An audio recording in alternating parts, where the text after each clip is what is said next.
Good morning. This is your classmate Kian, and today I will introduce you to simple fractions. I hope you learned something from me today. Let us start by identifying what fraction is. A fraction represents a part of a whole.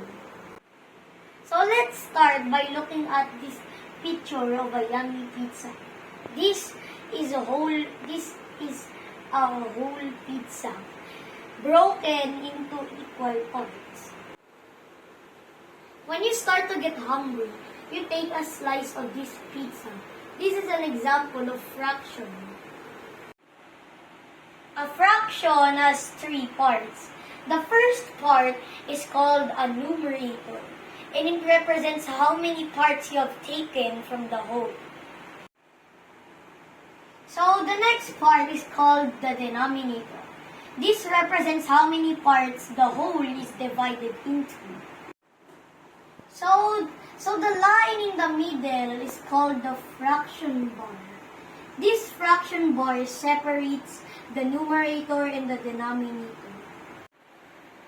So in this example of fraction, one slice was taken off. That's why the numerator is 1. While the total number of slices is 8. That's why the denominator is 8. So how do we read a fraction?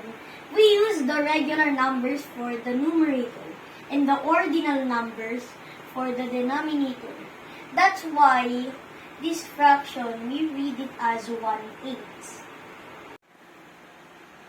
So let us test what you have learned so far. Look at the first picture. Can you tell what fraction this is?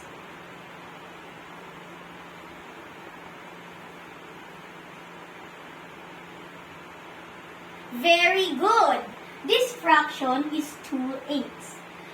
This fraction is 2/8 because there are 2 slices taken off and the total number of slices is 8, making the fraction 2/8.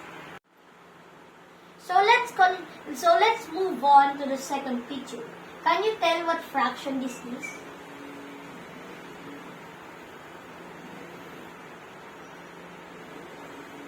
Yes, you are right. This fraction is 1/4. Let's continue to the next picture. Can you tell what fraction this is?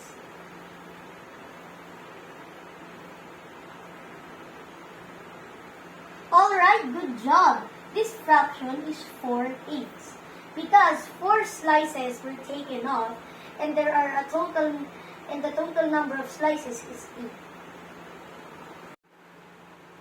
Alright, let's go to the last picture. Can you tell what fraction this is?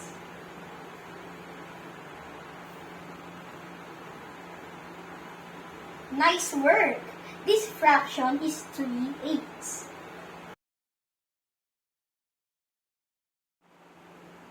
Alright, now that you have understood what fraction is, let's move on to the different types of fraction. This first type is called proper fraction. Proper fraction is where the numerator is less than the denominator.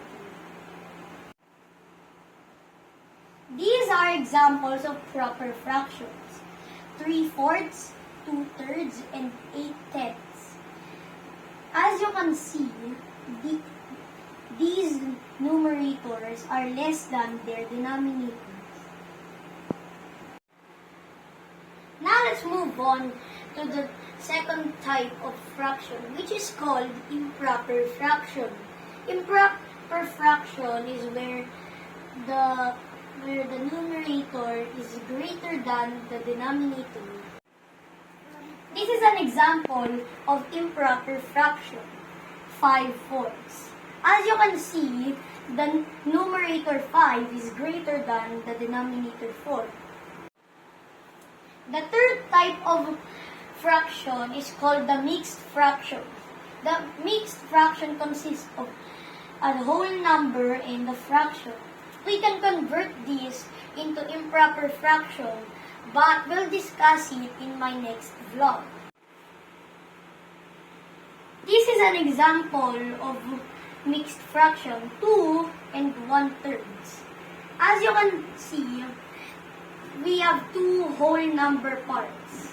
And we have 1 and thirds. So that's why it's called 2 and 1/3. The fourth type of fraction is called the similar fraction. Similar fraction is where a fraction has the same denominator. This is an example of similar fraction. As you can see, all of their denominators are the same, which is 4. The fifth type of fraction is called the dissimilar fraction. Dissimilar fraction is where a set of fractions have different denominators. This is an example. As you can see, the denominators are different. 5, 8, and 4. The last type of fraction is called the equal or equivalent fractions. These numbers are all different, but they all have equal value. But we will discuss more about it in my next vlog. That is all for today. I hope you learned something from this video.